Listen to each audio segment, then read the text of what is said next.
आपण वचनाकडे वळू. तर सगळ्यात महत्वाचा जो आजचा संदेश आहे तो काय म्हटलं आपण की ट्रॅजेडी म्हणजे खोट्या सुवार्तेची शोकांतिका. याच्या आधी मी तुम्हाला एक गोष्ट सांगतो माझ्यासोबत घडलेली.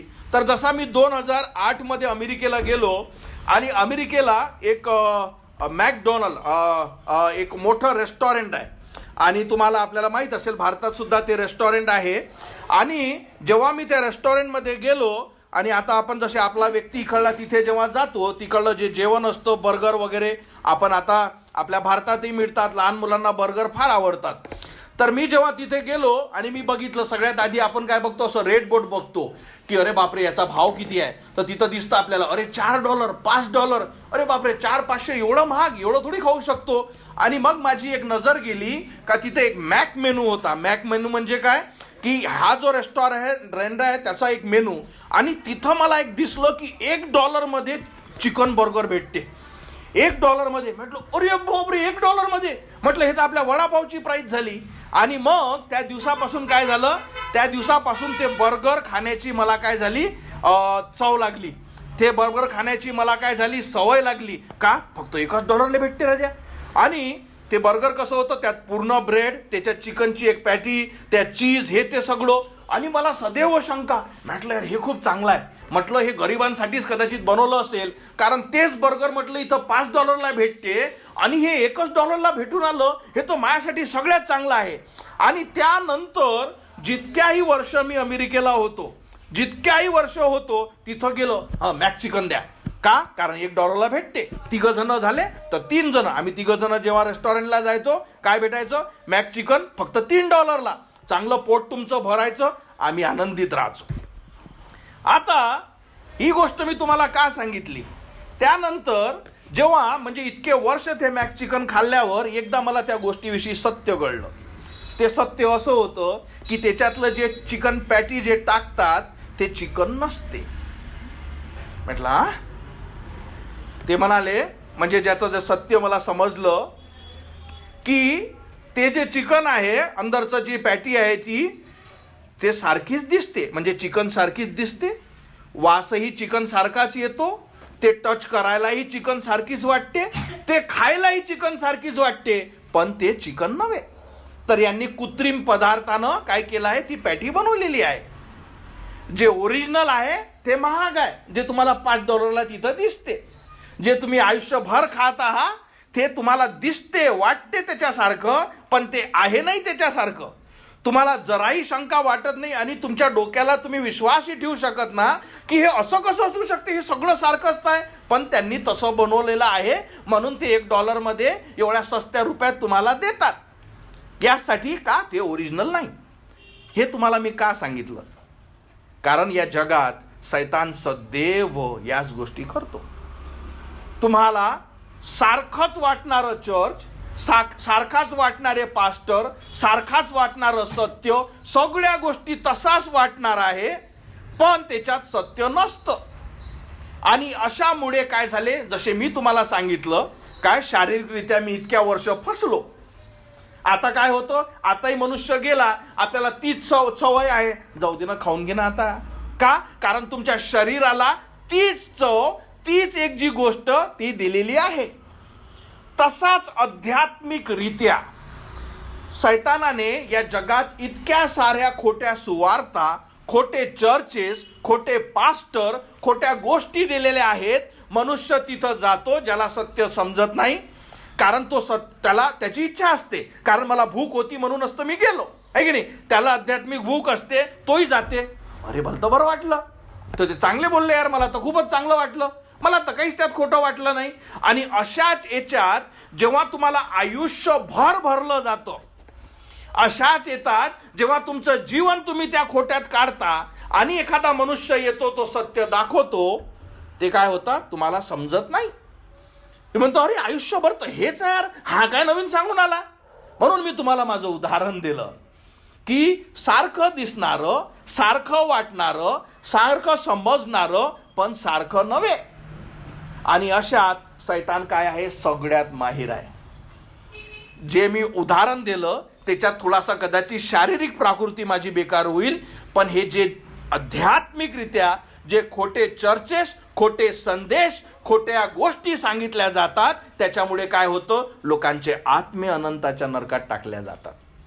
म्हणून जे रिझल्ट आहे, जो निकाल आहे किंवा त्याचे जे परिणाम आहे ते फार भयानक आहे. आणि म्हणून आजचा जो विषय जो आहे तो तुमच्यासाठी याच गोष्टीसाठी आहे का तुम्ही या वाईटापासून, चुकी गोष्टीपासून वाचले जावं. म्हणून तुम्हाला आता आपण बघू की सैतान हा जो आहे तो कसा सदैव खेळतो. आणि हे गोष्ट सदैव लक्षात ठेवा. काय करतो सैतान, कधीही तुम्हाला पूर्ण खोटं देत नाही, तो सत्यासोबत खोटं मिक्स करतो. म्हणून तो बर्गर अशा ग्लासमध्ये आला नाही, तो जसा ओरिजिनल पॅक होतो तसाच तुम्हाला दिला जातो, यासाठी का तुम्ही फसावे. आणि म्हणून सैतानी सदैव देवाचा शब्द घेतो आणि त्याला थोडाफार फक्त फसवायचा असतो, तो त्याला फसवतो, तुम्हाला सादर करतो, मनुष्य फसून जातो. आपण सगळं वचनातून बघू. तर हे जे वचन तुमच्या समोर दिले आहेत, तर प्रारंभी जेव्हा देवाने सृष्टीची निर्माती केली आणि देवाने आदाम आणि हवा हे पहिला पुरुष आणि स्त्री बनवले आणि उत्पत्ती 2:16 हे तुमच्या समोर वचन आहे. तर देवाने काय केलं, 2:16 आणि 17 आदाम आणि हवेला काय केलं, देवाने त्यांना आज्ञा दिली. लक्षात ठेवा, पाप करणे म्हणजे काय असतं, देवाने जेही सांगितलं ते मोडणं म्हणजे पाप करणं, ही पापाची भाषा आहे. तर देवाने त्यांना सांगितलं, आणि हे कधीची गोष्ट आहे, जेव्हा हे पापात पडण्याच्या आधी, जेव्हा मनुष्य देवाने बनवलेला पवित्र होता आणि देवाने त्याला आज्ञा दिली. 2:16 म्हणतं, परमेश्वर देवाने मनुष्यास आज्ञा दिली, तो म्हणाला, बागेतील कोणत्याही झाडाचे फळ तू खुशाल खात जा. म्हणजे देवाने परवानगी दिली, कुठल्याही झाडाचं तू फळ खा. पण काय झालं, एक तिथं नियम दिला. काय दिला, परंतु बऱ्या वाईटाचे ज्ञान करून देणाऱ्या झाडाचे फळ तू खाऊ नको. म्हणून तुम्हाला दिसतं की जगात तुम्हाला सदैव ॲपल दाखवला जातो, बायबलमध्ये कुठंच ॲपल वगैरे दिला नाही. म्हणून या गोष्टी मी जे तुम्हाला सांगत असतो फटाफट कॅच करत जा की अरे असं कुठंच नाही. तर फक्त बऱ्या आणि वाईटाचं झाड बायबलमध्ये म्हटलेलं आहे, असं कधीच म्हटलं नाही ॲपलचं झाड आहे ते खाऊ नका. बरं पुढे जाऊ. परंतु बऱ्या वाईटाचे ज्ञान करून देण्याचे झाड फळ तू खाऊ नये, कारण तू ज्या दिवशी त्या झाडाचे फळ खाशील त्याच दिवशी तू नक्की मरशील. म्हणजे हे सगळ्या गोष्टी सगळ्या लक्षात ठेवा. काय आज्ञा काय आहे, बऱ्या वाईटाचे ज्ञान करून देणाऱ्या झाडाचे फळ खाऊ नको, हे करू नको. जर तू करशील, आज्ञा सदैव लक्षात ठेवा, क्लिअर आहे. काय म्हणते, सरळ काय म्हणतो, तू नक्की मरशील. क्लिअर सांगितलं. आता तसा सैतान येतो. सैतान कसा खेळतो हे तुम्ही बघून घ्या. काय 3रं वचन. आता इथे काय झालं, सैतान सर्पाच्या रूपात स्त्रीला काय करण्यासाठी, फसवण्यासाठी आला. आता तुम्ही म्हणाल काय तिथं झालं, नाही, तुमच्याही विचारासोबत सदैव तो खेळत असतो, तुम्हाला खोटं देत असतो. पण तो कसा खेळतो हे आपण बघू. आता तुम्हाला देवाची आज्ञा कळली. आता सैतान जसं तुम्हाला मी सांगितलं, खऱ्या संग खोटं, हे कसं होतं. तर पहिलं वचन उत्पत्ती 3:1, परमेश्वर देवाने निर्माण केलेल्या सर्व वनपशूमध्ये सर्प हा अतिशय धूर्त होता, तो स्त्रीला म्हणाला. आता सैतान कसा खेळतो हे समजून घ्या. बागेतल्या कोणत्याही झाडाचे फळ खाऊ नका, म्हणजे बाग फळ म्हणजे त्यातलं सत्य त्यानं घेतलं. म्हणून तो पूर्ण खोटं बोलत नाही, तो सत्यासोबत खोटं बोलतो. काय, बागेतल्या कोणत्याही झाडाचे फळ खाऊ नका असे देवाने तुम्हास खरोखर सांगितले आहे का. लक्षात ठेवा, शंका टाकणे. खरंच आपण मरू का, खरंच पापाची शिक्षा असते का, खरंच मी नरकात जाईल का. हे खरंच हे जे आहे, हा सैतान काय करत असतो, शंकेने तुम्हाला भरतो, यासाठी का सत्यापासून तुम्ही दूर व्हावे. म्हणून याने काय केलं, म्हणून पहिला डाव काय की पहिले सत्य घेतलं, त्याच्यात क्वेश्चन टाकला, यासाठी का तुम्ही सुद्धा शंका करावी. असं खरंच असेल काय, हा पास्टर नितीन इंगळे एवढा सांगतो की पापाचं क्षमा हे आहे, मरण आहे, असं खरंच असेल काय, जाऊ दे बा आपलं याच्यासाठी आपला हे सदैव चालूच असतं. या चर्चमध्ये जेव्हा तुम्ही बसता, जरी हे घटना आपण उत्पत्तीची बघत आहे, प्रत्येक व्यक्तीला असाच फसवल्या जातो. म्हणून हे लक्ष द्या. आणि 2रं वचन, स्त्रीने सर्पाला उत्तर दिले, बागेतल्या झाडांचे फळे आम्ही खाऊ शकतो. इथं सगळ्यात मोठी गोष्ट जे तुम्ही मिस करू नका, जेव्हा शैतान तुमच्या विचारासोबत खेळतो तेव्हा तुम्ही त्याला साथ देऊ नका. इथं स्त्रीने काय करायला पाहिजे? थांब, माझा नवरा याचा आहे, आदाम यायचा आहे, तू त्याच्या संग बोल.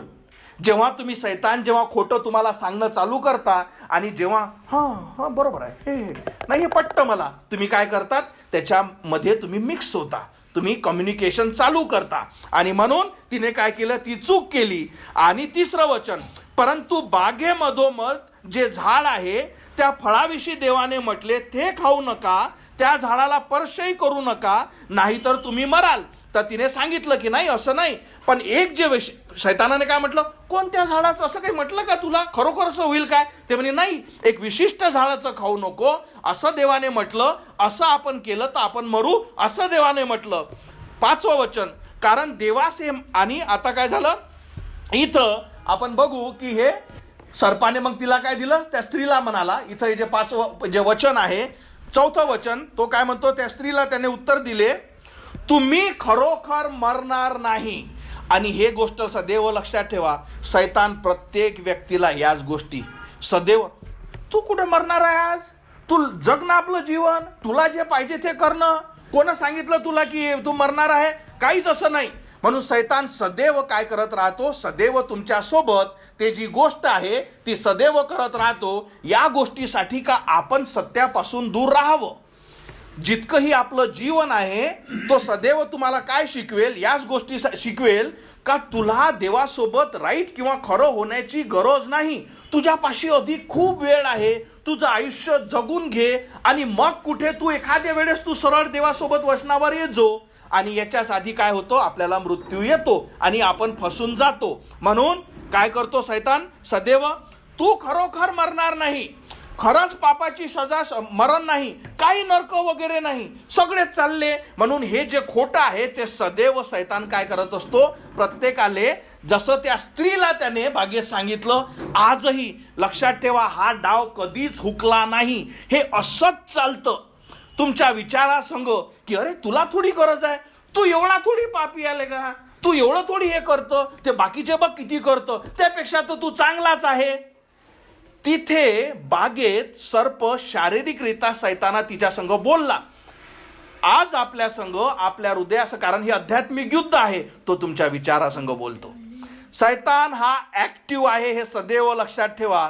तुम्ही जर आध्यात्मिकरित्या या गोष्टी तुम्हाला समजल्या नाही, तुम्ही काय होऊन जाल? कधीचे फसून जाल. म्हणून देवाचं सत्य तुम्हाला चालवेल, तेच तुम्हाला वाचवेल, त्याच्याशिवाय नाही. आणि 5वं वचन, आणि आता शैतान काय करतो? जे देवाचा जो शब्द आहे त्याच्या विरोधात काय? बघा, कारण देवास हे माहीत आहे तू मरणार नाही, तुझं काही होणार नाही, कारण देवास हे माहीत आहे जर तुम्ही त्या झाडाचे फळ खाल तर त्या दिवशी तुमचे डोळे उघडतील. आणि हे बरोबर आहे, त्यांचे डोळे उघडले, पण कशाकडे? पापाकडे. आणि म्हणून व तुम्ही देवासारखे बरे वाईट जाणणारे व्हाल. म्हणून जे तुम्हाला सांगितलं, शैतानाचा सदैव डाव काय? की सत्य घ्यायचं, त्याच्यात थोडंसं मिक्स करायचं आणि तुमच्या समोर सादर करायचं, तुम्हाला ते पटवून सांगायचं, प्लस तुमच्या मनात शंका टाकायची का असं असेल का? येशू ख्रिस्त खरंच हा मार्ग असेल का? येशू ख्रिस्त मला वाचवू शकेल का?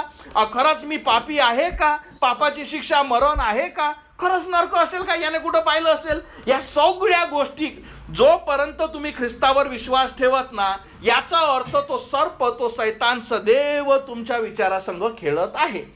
कारण तुम्ही इथं जे पवित्र देवाने स्थापित केलेल्या चर्चमध्ये सुद्धा जेव्हा तुम्ही ख्रिस्ताला अजून स्वीकारले नाही, हे माझ्यापासून लिहून घ्या की तो सर्प, तो शैतान सदैव तुमच्या विचारावर. कोण म्हणते? त्याला तू बोलू दे, त्याला तू ओरडू दे, तुझ्यासाठी हे नाही, खरंच तू मरशील नाही, खरंच तुझं काही असं होणार नाही. हा सदैव डाव सदैव सारखाच आहे. या पृथ्वीला 6000 वर्ष झाले, हा डाव कधीच बदलला नाही. म्हणून पहिले तुम्ही बघितलं देवाने काय म्हटलं, दुसरं तुम्ही बघितलं शैतानाने काय म्हटलं. आता आपण बघू का निर्णय काय झाला, म्हणजे देवाचे पहिले वचन काय आहे. तर रोमकरास पत्र 9:6-23 काय म्हणतं? पापाचे वेतन मरण आहे. याचा अर्थ कारण त्यांनी पाप केलं, आता देवाची आज्ञा मोडली आणि म्हणजे पापाचे वेतन मरण आहे. म्हणजे आता मरण येणं आवश्यक आहे. का? कारण देवाने बोललं. देवाच्या शब्दात कधीच किंतु परंतु असं बिलकुल नाही. पापाचं वेतन मरण आहे. 17वं इथे आपण बघितलं रोमकरास पत्र 5:12. आणि हे खूप महत्वाचं आहे की तुम्हाला समजणं की तुमचं आणि माझं मरण काही दिवसाने का होईल. का? 5:12 काय म्हणतो? म्हणून एका मनुष्याद्वारे जगात पाप आले व पापाद्वारे मरण आले आणि सर्वांनी पाप केल्यामुळे सर्व मनुष्यावर मरण आले. याचा अर्थ समजून घ्या. म्हणून एका मनुष्याद्वारे जगात पाप आले म्हणजे आदाम हवेने पाप केलं. का पाप केलं? कारण शैतानाने त्यांना बुरळ घातली आणि काय आलं? त्यांच्यात पाप आलं. त्यांच्यात पाप आल्यावर पुढे काय झालं? पापाद्वारे त्यांच्यावर मरण आले. ते आपण पुढे बघू. आता तुम्हा प्रत्येकांना प्रश्न, तुम्हाला वाटतं, तुम्हाला समजतं की आपण पापी आहोत? आणि जर तुम्हाला वाटतही नसेल, जर तुमचा मृत्यू येणार आहे जे तुम्हाला माहीत आहे, याचा अर्थ की आपण पापी आहोत. म्हणून एका मनुष्याद्वारे जगात पाप आले व पापाद्वारे मरण आले आणि सर्वांनी म्हणजे या खोलीतल्या जे ऑनलाईनमध्ये जुळले आहेत आपण सगळे पापी असल्यामुळे पापाद्वारे मरण आले. जरी तुम्हाला हे आज वाटत नसेल कारण आपण जिवंत आहे. आपण त्यांच्याविषयी समजून घेऊ काय झालं. पुढे देवाने खूप सुंदर वचन दिले आहे. हे जे वचन आहे निकाल काय झाला आपण बघितलं की त्यांनी आज्ञा मोडली. आपण बघितलं पापाचं वेतन मरण आहे. हे सगळे वचन जे तुमच्यासाठी दिले आहे काय लागतो निकाल. पुढे काय म्हणतो? उत्पत्ती 5:5. हे देवाने दिलंच या गोष्टीसाठी का तुम्हाला समजावं की देव जो बोलतो ते होते. तिथंच कुठलंच किंतु परंतु नसते. काय झालं? अशा रीतीने आदाम एकंदर 900 वर्षाचा झाला. काय झाला? नंतर तो मरण पावला. का देवाने काय सांगितलं? पापाचं वेतन मरण आहे. 8वं वचन, शेत एकंदर 912 वर्ष जगला मग तो मरण पावला. 11वं वचन, अनोश हे काय झाले? त्यांच्यापासून येणारी संतती. अनोश एकंदर 905 वर्ष जगला त्यानंतर काय झाला? तो मरण पावला. 14वं वचन, केनान एकंदर 900 वर्ष जगला त्यानंतर तो मरण पावला. 17वं वचन, महलेल एकंदर 825 वर्ष जगला त्यानंतर काय? तो मरण पावला. 20वं वचन, यारेंदे एकंदर 965 वर्ष जगला त्यानंतर तो मरण पावला. आणि याच्यानंतर तुम्हा प्रत्येकासाठी मी कमीत कमी माझ्यासाठी म्हणू शकतो मला नितीन किती वर्ष जगला हे माहीत नाही, पण एक दिवस असं येईल का नितीन 70, 65, 25, 45 वर्ष जगला आणि तो मरण पावला. आणि हे स्टेटमेंट तुम्हा प्रत्येकासाठी आहे. कारण जसं एका मनुष्याद्वारे जगात पाप आले तसेच पापामुळे काय झालं? पापामुळे प्रत्येकावर मरण आलं आणि त्याच्यामुळेच मनुष्य मरतो. आणि म्हणून हे खूप महत्त्वाचं आहे. आवाज कोणाचा आहे? शांत राहा. आणि म्हणून हे खूप महत्त्वाचं आहे की तुम्हाला समजणं की शैतान जे काय करतो फसवतो. पण एक सगळ्यात महत्त्वाची गोष्ट लक्षात ठेवा. एक जे मी तुम्हाला स्टेटमेंट सांगतो, तुमचं आणि माय काय मत आहे कोणीच केअर करत नाही. तुमचं आणि माझं किंवा या जगातल्या कुठल्याही व्यक्तीचं मत या बायबलच्या बाहेर आहे. जर तुमचं मत याच्या संग जुळत नाही कोणालाच ते पाहिजे नाही. देवाने कधीच का तुझं मत काय आहे ते मी याच्यात टाकतो नाही. तो देव आहे. म्हणून माझं मला काय वाटते, मी काय म्हणते हे लक्षात घ्या. माझं काय मी तुम्हाला सांगते काहीच अर्थ नाही त्या गोष्टीला. याच्या संग ते जुळत असेल तर ते तुम्हाला तुमच्यासाठी चांगलं आहे. म्हणून हे तुम्हाला ही स्टोरी मी यासाठी सांगितली. हे सगळ्यात महत्त्वाचं, देव जो बोलला ती गोष्ट होते. ती कधीच चुकत नाही. ती होणारच आहे. आणि म्हणून हे खूप महत्त्वाचं आहे की आपल्याला समजणं की देव लक्षात ठेवा. एक सगळ्यात महत्त्वाची गोष्ट जी आहे की म्हणून चर्च हे जे चर्च असते, आजच्या संदेशाकडे आपण आजच्या विषयाकडे वळू. तर इथं एक जो मी तुम्हाला सांगितलं आहे की आजचा जो वचन आहे की जर ते म्हणजे गलती करास 1:8 आपण वाचू की जर जे शुभ वर्तमान आम्ही तुम्हाला सांगितले म्हणजे जे देवाचे वचन या चर्चद्वारे सांगितलं जातं त्याच्याहून निराळे शुभ वर्तमान जर आम्ही सांगितले किंवा स्वर्गातील आलेल्या देवदूतांनीही तुम्हाला सांगितले तर तो शापित असो. म्हणजे देव काय म्हणतो, याच्या व्यतिरिक्त जेव्हा कुठलंही व्यक्ती तुम्हाला एखादं सत्य सांगेल आणि ते सत्यासारखं तुम्हाला वाटेल पण ते बायबलमध्ये नसलं तर तो शापित असो. का? कारण तो तुमच्या आत्म्यासंग खेळत आहे. आणि आज या जगामध्ये सगळ्याकडे तुम्ही प्रत्येक टी व्हीवर बघा, प्रत्येकडे बघा, आजचे जे फॅशनेबल जे सगळे पास्टर टी व्हीवर येतात, एकही त्यांच्या मुखातून कधीही तुम्ही पापाविषयी, कधीही तुम्ही न्यायाविषयी, कधीही देवाच्या खरेपणाविषयी, कधीही योग्य जीवनाविषयी, कधीही देवाच्या जजमेंट नरकाविषयी कधीच ऐकणार नाही. तुम्हाला काय दिल्या जाईल? त्या बर्गर टाईप खोटं. त्या बर्गर टाईप तुम्हाला काय दिल्या जाईल? सगळ्या खोट्या गोष्टी तुम्हाला भरण्यात येईल. प्रभू येशू ख्रिस्त ज्याचा जन्म आपण साजरा करणार आहोत, तो या जगात आला कशासाठी? इथं येशू ख्रिस्त या पृथ्वीवर का आला याचा संदेश, याचं जे सत्य तेही आपण वचनातूनच बघू. तर वचन काय सांगतं? 1 तिमोथेया 1:15, ही गोष्ट विश्वसनीय आहे व पूर्ण अंगीकार करण्यास योग्य आहे. आणि याचं उत्तर की ख्रिस्त येशू पापी लोकायास तारावया जगात आला. पुढचं इथं वचन योहान 3:16, देवाने जगावर एवढी प्रीती केली का त्याने आपला एकुलता एक पुत्र यासाठी दिला, जो कोणी त्याच्यावर विश्वास ठेवतो, का कशासाठी? त्याचा नाश होऊ नये तर त्याला सार्वकालिक जीवन मिळावे. म्हणजे देवाचं वचन काय सांगतं? कशासाठी येशू ख्रिस्त आला? तारावयाला, नाश होऊ नये, सार्वकालिक जीवन मिळावे. आणि यासाठी देव या जगात आला. पण जेव्हा तुम्ही या सगळ्या चर्चेसमध्ये जाता, तुम्हाला शिकवल्या जातं समृद्धीची सुवार्ता. समृद्धीची सुवार्ता म्हणजे की तुम्हाला सांगितलं जातं, जर तुम्ही या देवाकडे याल तो तुम्हाला चांगलं आरोग्य देईन, चांगला पैसा देईन, तुमचे कुटुंब वाढतील, तुमची प्रॉपर्टी वाढेल, तुम्ही इतके द्या, देव तुम्हाला इतकं देईन, तुमच्यापाशी काही आजार असतील तर इथं या. आणि आज तुम्ही बघता जगातले सगळे चर्चेस ही जी खोटी सुवार्ता आहे. म्हणून आजचा जो संदेश काय आहे, जे काय आहे, the health and wealth gospel, म्हणजे त्याचा अर्थ काय होतो? आरोग्य आणि संपत्तीची सुवार्ता. त्या वचनात कधी तुम्ही बघितलं का? या वचनात जेव्हा आपण बघितलं, या वचनात त्याने असं लिहिलं काय?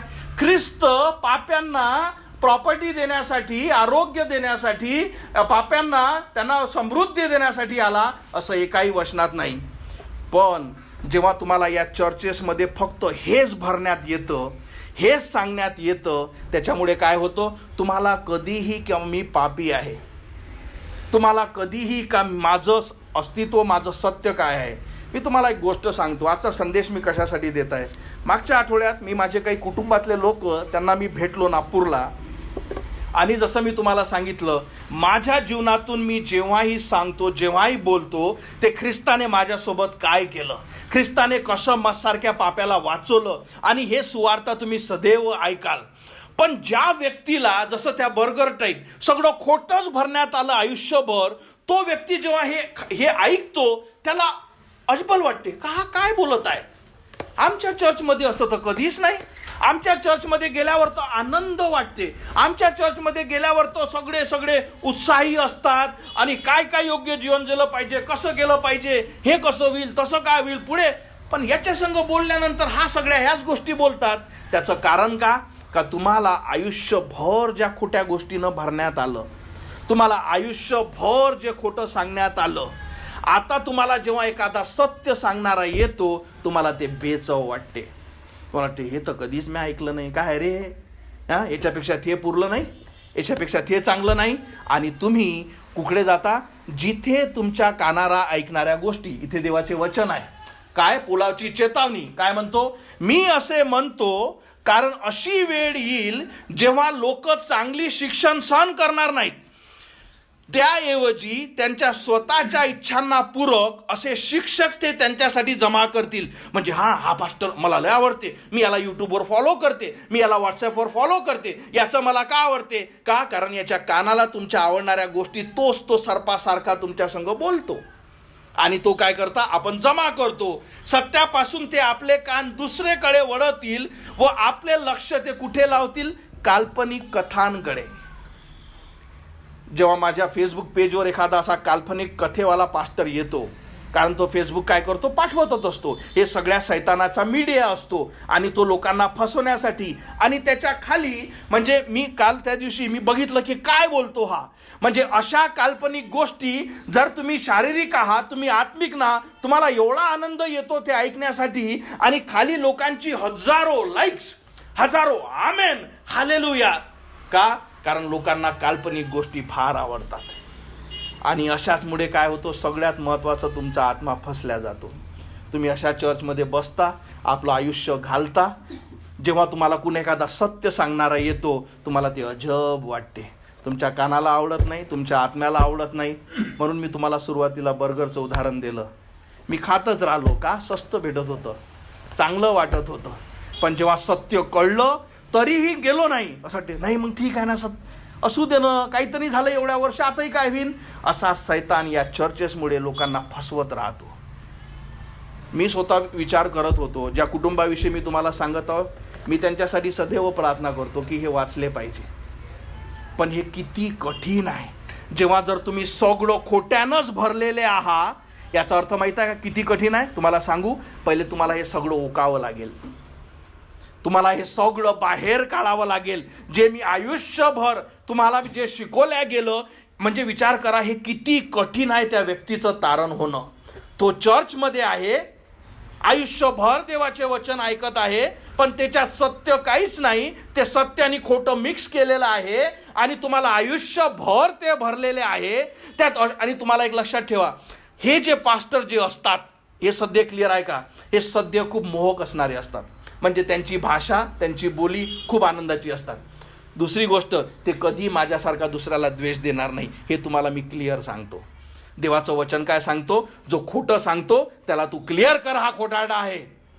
पण ते लोक कधीच ते करतील नाही. म्हणजे नाही, त्यांचं त्यांच्याजवळ असू द्या, आपणा अपने पास रहने दो भाजी. आणि ह्याच गोष्टी आनंदाने, कारण सर्प तुम्हाला फसवतो, तो सैतान तुम्हाला फसवतो. तुम्हाला जर तो वाईटाने रागाने जर बोलला, तुम्ही ऐकणार नाही. म्हणून हे लक्षात ठेवा, ही जे आहे जी जबान, त्याच्यामुळे काय करतो तो, ह्या गोष्टी सगळ्या निर्माण करतो आणि मनुष्य फसतो.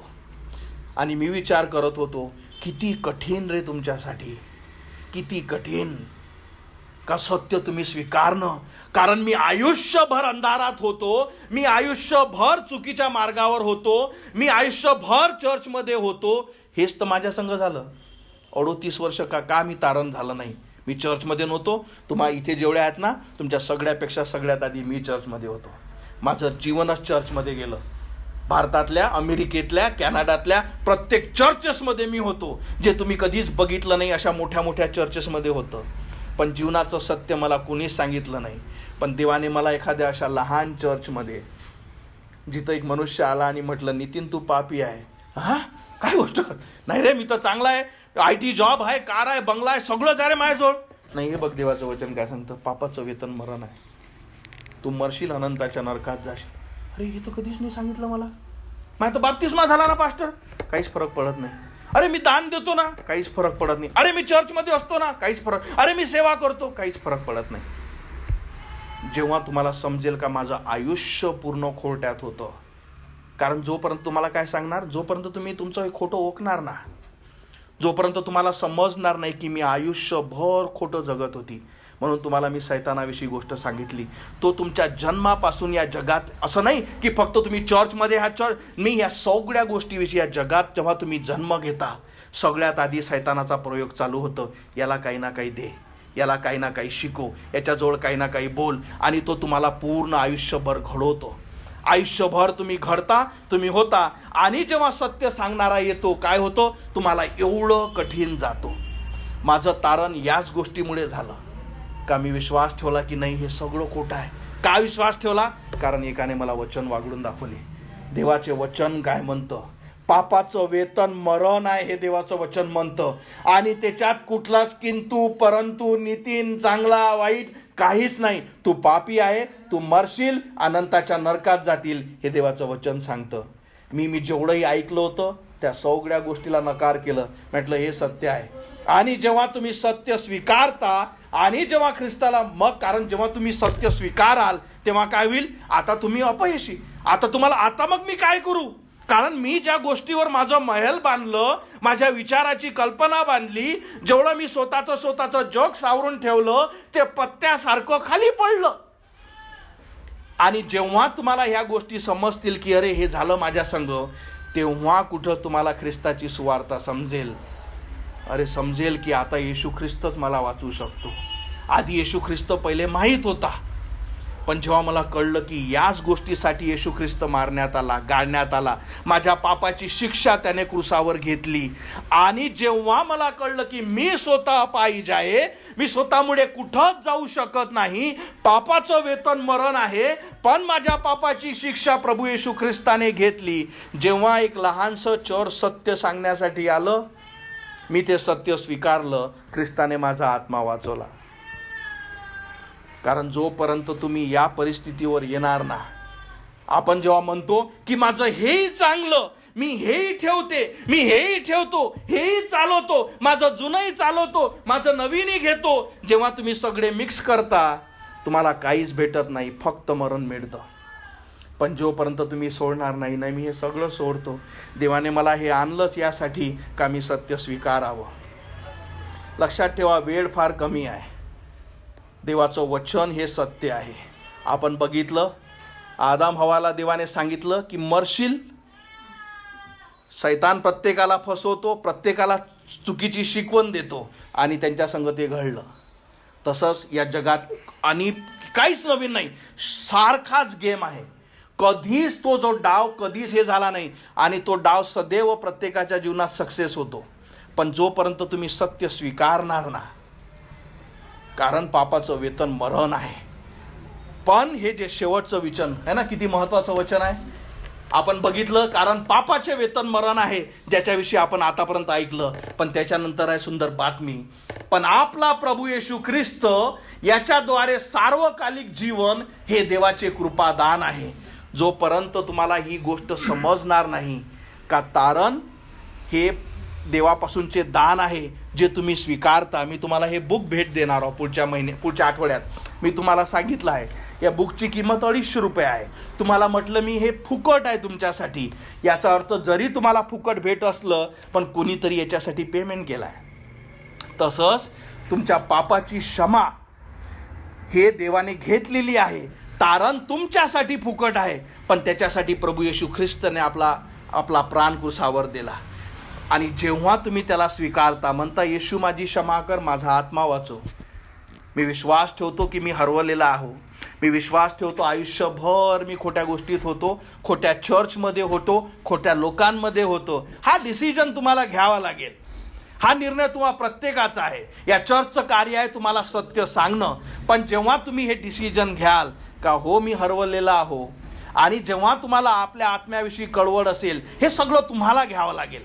आणि जेव्हा तुम्ही त्या ख्रिस्ताला हाक माराल, येशू माझा आत्मा वाचव, मी विश्वास ठेवते की आयुष्यभर मी खोट्यात होते. मी विश्वास ठेवते, मला समजतं की तुझं हे बायबलचं सत्य मला जे शिकवल्या गेलं किंवा जे माझी समज आहे त्याच्या उलट आहे, पण मी ते जे सगळं सोडते आणि तुझं जे सत्य जे आज शिकवल्या जात आहे ते मी स्वीकारते. हा निर्णय तुमचा आहे. तुम्हाला जर आत्मिक जीवन, सार्वकालिक जीवन, स्वर्गाचं जीवन हे जर तुम्हाला पाहिजे असेल, हा निर्णय तुम्हाला घेणं आहे. देवाची इच्छा नाही का आपण नरकात जावं. देवाची इच्छा आहे का आपल्याला प्रत्येकाला सार्वकालिक जीवन मिळावं. पण सार्वकालिक जीवन हे भेट म्हणून स्वीकारावं, हा निर्णय तुमचा आहे. आजचा जो वचन होतं, मी तुम्हाला यासाठी सांगितलं की प्रत्येक चर्च सारखं नाही, प्रत्येक चर्च आत्म्यासाठी नाही. आज 99% चर्चेस तुम्हाला जरी खोटं वाचेल, पण तुम्हाला एक दिवस समजेल का देवाने तुम्हाला एक सत्य सांगणाऱ्या पास्टर आणि चर्चमध्ये ठेवलं. पण फक्त तेवढ्याने वाचणार नाही, ते ऐकल्यानंतर तुम्ही काय निर्णय घेता हे तुमच्याजवळ आहे. पण जर देवाचं वचन तुमच्या संग बोललं असेल आणि जर तुम्हाला समजत असेल की मी हरवलेली आहे, मला सत्याची गरज आहे, देवाने आजचा संदेश, आजचं वचनच यासाठी मला दिलं की माझं तारण व्हावं, की माझ्या पापाची क्षमा व्हावी. आणि तारण हे काय आहे? प्रभू येशू ख्रिस्ताद्वारे सार्वकालिक जीवन हे देवाचं दान आहे जे तुम्ही विश्वासाने घेता. पुढच्या आठवड्यात जेव्हा मी तुम्हाला हे बुक देईल, तुम्ही काय कराल? विश्वासाने घ्याल. मी जेव्हा तुम्हाला देईल, हे घे, तुम्ही काय घ्याल? अरे दो मेरे को, धन्यवाद, आहे की नाही? तसंच तारण, सार्वकालिक जीवन हे देवापासूनचं दान आहे तुम्हाला. तुमच्या कार्यामुळे नव्हे, तुम्ही काय आहे याच्यामुळे नव्हे. जोपर्यंत तुम्हाला समजणार नाही का मी अपाहिज आहो, मी माझ्या कार्यामुळे कुठेच जाणार नाही, तोपर्यंत तुम्ही ख्रिस्ताला स्वीकारणार ना. निर्णय तुमचा आहे. पण जर तुम्ही त्यातले असाल, कारण प्रत्येक व्यक्तीपाशी सैतानाने खोट्या गोष्टी दिल्या आहेत. चर्चेस हे प्रत्येक जागी आहे, खोटी शिकवणी प्रत्येक जागी आहे. पण देवाला धन्यवाद की देवाने हे चर्च चालू केलं की तुम्हाला सत्य कळावं. पण जर तेवढ्यानेच तुम्ही थांबू शकणार नाही, जोपर्यंत ते सत्य तुम्ही स्वीकारणार ना, ते सत्य काय कामाचं तुमच्यासाठी, जे फक्त तुम्ही ऐकलं, तुमच्या कानाला बरं वाटलं, आपल्याला सगळ्या गोष्टी आवडल्या आणि आपण इथून निघून गेलं. पण लक्षात ठेवा, जेव्हा सत्य तुम्हाला कळेल, तुम्हाला समजेल, तुम्ही त्याला स्वीकाराल, तुम्ही काय कराल, तुमच्या जीवनातलं सगळं सोडून द्याल. एक तुम्हाला शेवटी उदाहरण देतो, समजून घ्या. तुमच्यापाशी एखादी नोट आहे, मी आधी तुम्हाला उदाहरण दिलं. तुमच्यापाशी एक नोट आहे, तुम्ही आयुष्यभर ती खरी समजून ठेवली. एक दिवस एक व्यक्ती आला, तुम्हाला ओरिजिनल नोट दाखवली आणि म्हटलं की अरे हे बघ ना, ओरिजिनल हे आहे. तुम्हाला कळतो अरे माझ्यापाशी फेक आहे, ही ओरिजिनल आहे. तुम्ही दोन्ही ठेवता का? नाही. म्हणते हे खोटं मी आयुष्यभर ठेवलं. मी सत्य घेतो. जोपर्यंत तो निर्णय तुम्ही घेणार ना, तुम्ही म्हणाल की मी हेही करतो तेही करतो, तुम्ही फसवल्या जाल. आणि सैतानाची तेच इच्छा आहे. काय सांगितलं? सत्य आणि खोटं या दोघांना मिक्स करून तुमच्यासमोर देणं. हा निर्णय तुमचा आहे. तर तुम्हाला 100% जे देवापासूनचं सत्य आहे ते घेणं आहे का तुमची स्वतःची समजूत, तुमची स्वतःची शिकवण, या गोष्टी त्यात ॲड करणं आहे. हा निर्णय तुमचा. पण जर तुमची इच्छा असेल की हो मला हे पाहिजे, सगळ्यात मोठं कसं समजेल का मला ह्या गोष्टीची गरज आहे की मी हरवलेला आहो, याचं पहिलं म्हणजे जर तुम्हाला आज जर मृत्यू आला, आज जर चर्च नंतर तुम्हाला मृत्यू आला आणि जर तुम्हाला खात्री नसेल का मी कुठं जाईल, हे तुमच्यासाठी आहे. जर तुम्हाला खात्री नसेल, याचा अर्थ तो सैतान जसा त्या हवेला फसवत होता, तुम्हाला आयुष्यभर त्याने फसवलं. जर तुम्हाला खात्री नसेल आणि जर असं असेल तर याच समय त्याला हाक मारा, म्हणा येशू माझा आत्मा वाचो.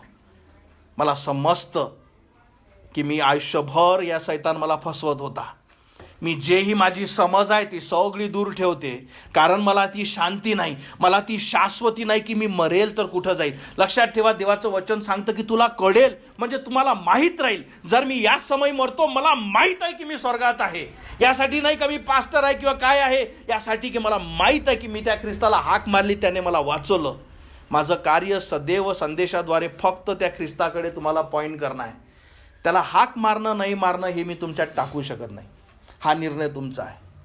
पण आज जर देवाचं वचन तुमच्या संग बोललं असेल, वेळ जाऊ देऊ नका. तुम्हाला माहीत नाही की पुढचा रविवार येतो, 2025 येतं का नाही येतं. पण किती पण एक लक्षात ठेवा, हे किती सुंदर आहे. जेव्हा तुम्हाला जर शाश्वती असेल का मी तारलो आणि मग जीवन जगणं या पृथ्वीवर, तो जो आनंद आहे त्याच्यासारखं काहीच नाही. म्हणून मी तुम्हाला सांगत असतो, जो व्यक्ती तारलेला नाही तो कधीच मरणासाठी रेडी नाही. पण जो तारलेला आहे त्याला काहीच फरक पडत नाही, कधीही मृत्यू येऊ. कारण आजही जीवन आहे, आजही विजय आहे, मेल्यानंतरही मला स्वर्ग आहे. तुमच्यापाशी हे खात्री नसेल, तुम्हाला ख्रिस्ताची गरज आहे. येशू ख्रिस्त तुम्हाला वाचवू शकतो. आपण आपले डोळे बंद करू, आपला मानाखाली घालू आणि जसं मी तुम्हाला म्हटलं, जर तुम्हाला खात्री नसेल, जर तुम्हाला ठाऊक नसेल की मी मरेल तर कुठं जाईल, आणि प्रभू येशू ख्रिस्त हेच खात्री तुम्हाला देण्यासाठी देवाने आपला एकुलता एक पुत्र प्रभू येशू ख्रिस्त दिला. तो या पृथ्वीवर आला यासाठी का तुमच्या आणि माझ्या पापाची जे शिक्षा आहे त्याने स्वतःवर घ्यावी. कारण तुमचे आणि माझे पाप आपल्याला अनंतकाळचा मृत्यू देईल.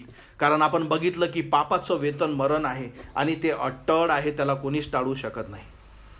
पण जेव्हा तुम्ही ख्रिस्ताला हाक मारता, तुम्हाला समजतं मी पापी आहे, तुम्हाला समजतं मला ख्रिस्ताची गरज आहे, तुम्हाला कळतं की देवाचे वचन त्याच्यावर विश्वास आहे की पापाचं शिक्षा मरण आहे, पण देवामध्ये जे भेट आहे ते सार्वकालिक जीवन आहे. तुम्ही ख्रिस्ताला हाक मारता, म्हणता येशू माझा आत्मा वाचो. मी विश्वास ठेवते तू देव आहे, मी विश्वास ठेवते की आतापर्यंत मी सगळ्या खोट्यात जगली, पण त्यातून मला कधीच शांती मिळाली नाही, त्यातून मला कधीच खात्री मिळाली नाही का जर मी आज मरेल तर मी कुठं जाईल. पण परमेश्वरा, मी तुझ्या वचनावर विश्वास ठेवते. प्रभू माझा आत्मा वाचो, मला सार्वकालिक जीवन तू दे, माझ्या पापाची क्षमा कर. तुझे वचन जे मी ऐकले की प्रभू येशू ख्रिस्त पाप्यास तारावयास आलो आहो आणि तो पापी मी आहे. प्रभू माझा नाश होत आहे, मला तू वाचव माझ्या राजा. जेव्हा हृदयाने त्याला तुम्ही हाक मारता, ख्रिस्त स्वर्गातून तो तुमची प्रार्थना ऐकते. त्याने मला वाचवलं आणि देवाचं वचन सांगतं की जोही हाक मारेल त्याला तो वाचवेल. निर्णय तुमचा आहे. जर तुम्हाला खात्री नसेल की आज मला मृत्यू आला तर मी कुठं जाईल, ही वेळ जाऊ देऊ नका. देवाने चर्चमध्ये तुम्हाला आज यासाठी ठेवलं कारण तो तुमच्यावर प्रेम करतो, पण तुमच्या पापांवर नाही. आणि त्याची इच्छा आहे का प्रत्येकाला सार्वकालिक जीवन मिळावे. आणि तुम्हाला जर खात्री नसेल, ही वेळ जाऊ देऊ नका, त्याला हाक मारा, म्हणा येशू मला वाचव. मी विश्वास ठेवते तू देव आहे, मी विश्वास ठेवते तू देवाचा पुत्र आहे, मी विश्वास ठेवते माझ्या पापासाठी तू मारण्यात आला, गाळण्यात आला, तिसऱ्या दिवशी मरणातून उठला, या सुवार्तेवर विश्वास ठेवतो. आणि प्रभू, जे आत्मक जीवन आहे, जे सार्वकालिक जीवन आहे, ते दान आहे, ते माझ्या कर्मामुळे, माझ्या कार्यामुळे नव्हे, तर परमेश्वरा ती तुझी भेट माझ्यासाठी आहे. आणि ही भेट मी विश्वासाने स्वीकारते. येशू माझ्या हृदयात ये, माझा आत्मा वाचव, ती स्वर्गीय शांती मला दे, की ज्या दिवशी मी मरेल, परमेश्वरा मला खात्री राहील मी स्वर्गात जाईल. जेव्हा विश्वासाने ही छोटीशी प्रार्थना करता, देवाला तुमचे शब्द नव्हे तर देव तुमचं हृदय बघतो. आणि जेव्हा तुम्ही मुखाने त्याला हाक मारता, तो स्वर्गातून तुमची प्रार्थना ऐकतो, सार्वकालिक जीवन तुम्हाला देतो. आतापर्यंत तुम्ही फक्त ख्रिस्ताविषयी ऐकलं असेल, ख्रिस्त तुमच्यासोबत रिअल होतो. तुम्हाला कळतो माझ्या पापाची क्षमा झाली, तुम्हाला कळतं की ख्रिस्ताने मला वाचवलं, तुम्हाला जीवनाचं सत्य कळतं, तुम्हाला समजते की मी वाचली. हालेलुया. धन्यवाद मानतो येशू, धन्यवाद मानतो परमेश्वरा, जे महान तारण तुझ्यापासून आहे. होय प्रभू, हे चर्च परमेश्वरा तू आम्हाला दिलं माझ्या राजा, की प्रभू सगळ्या खोट्या सुवार्तेपासून, खोट्या पास्टरांपासून, खोट्या चर्चेसपासून परमेश्वरा वाचावं. आणि प्रभू, या लोकांना प्रत्येकाला तू जोडलंस माझ्या राजा, की प्रभू जीवनाचं सत्य जे तुझ्या वचनात आहे त्यांनी ऐकावं माझ्या राजा. यासाठी प्रभू की कुठल्याच आत्म्याचा नाश होऊ नये. होय प्रभू, जे ही सत्य परमेश्वरा तुझं आहे, जे आज परमेश्वरा प्रत्येकासमोर सादर केलं आहे, प्रार्थना करतो प्रत्येकाचे हृदय तू उघड, त्यांना ते समजण्यासाठी का जीवन थोडंसं आहे परमेश्वरा, की उद्याचा दिवस आपल्याला माहीत नाही. होय परमेश्वरा, वचन सांगतं की एकदाच मरण आहे आणि नंतर न्याय आहे. प्रार्थना करतो प्रभू, त्या न्यायापासून वाचवण्यासाठी प्रत्येकाचे हृदय उघड, की त्यांनी तुला हाक मारावी, आपला तारणारा म्हणून स्वीकारावं, आपल्या सगळ्या जुन्या गोष्टी सोडाव्या. आणि होय परमेश्वरा, जे नवीन जीवन तुझ्यापासून येतं ते स्वीकारावं. होय प्रभू, प्रार्थना करतो कुठल्याच आत्म्याचा नाश होऊ दे नको माझ्या राजा, तू मस पाप्याला वाचवलं. प्रार्थना करतो इथे जमलेल्या प्रत्येकाची ते साक्ष असावी, का मी वाचले, का मी वाचलो, ख्रिस्ताने मला वाचवलं, माझा आत्मा वाचला, ही साक्ष प्रत्येकाची असावी. यासाठी मी प्रार्थना करतो. धन्यवाद मानतो येशू, गौरवितो तुला. आणि ही प्रार्थना प्रभू येशू माझा तारणारा याच्या जिवंत नावात मागतो, म्हणून तू ऐक माझ्या Yeshu. Amen. Praise the lord. आपण उभे राहू, आपण गीत गाऊ आणि आजच्या भक्तीला आपण संपू.